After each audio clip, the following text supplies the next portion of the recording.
5 секундтық заңдылық. 5 секунд бұл өзіңізді өзгертетін уақыт. Біз таң атқаннан кеш батқанша тынбастан шешім қабылдаймыз. Адамдар көбінесе өздерінің сезімдеріне байланысты шешім қабылдайды. Егер сіз дәл қазір ойлағаныңыздай, жоспарлағаныңыздай әрекет жасай алсаңыз, денеңізді қимылдата алсаңыз, нені істемеу қажет, нені жемеу қажет екенін қатаң түрде бас тарта алсаңыз, онда кез келген адам мына өмірде жетістікке жетер еді. 5, 4, 3, 2, 1. Ракетаның ұшу уақытысы 5 секунд екенін білесіздер ме? Егер жасаймын деп ойлап отырған ісіңізді 5 секундтың ішінде жасамасаңыз, онда өмір бойы жасай алмауыңыз да әбден мүмкін. Таңертең сағат шырылдаса, ояну қажет екенін барлығымыз білеміз. Бірақ сәлден соң тұрамын деп, сәл жатайыншы десеңіздер, онда ми бізді азғырып, қайтадан тәтті ұйқыға кетеміз.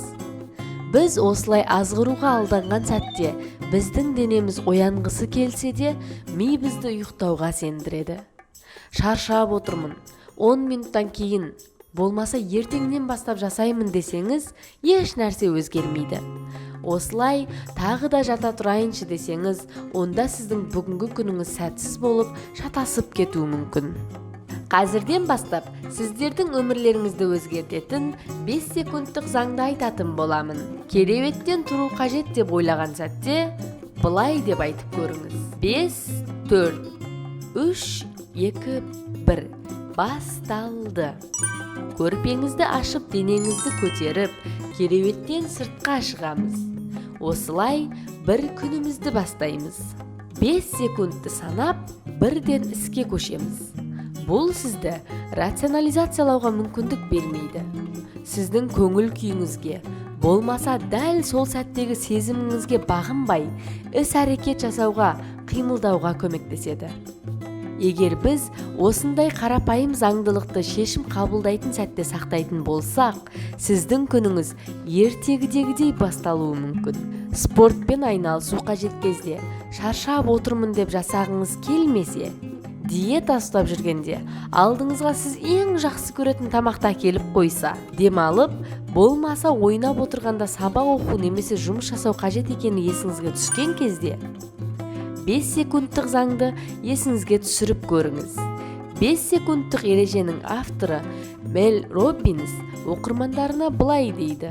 Дәл қазіргі сіздің сезіміңіз сіздің арманыңызға немесе мақсатыңызға мүлдем сәйкес келмеуі мүмкін. Кез келген ойды есіңізге түскен уақытта жасайтын болсаңыз, онда мақсатыңызға жету оңайға соқпайды.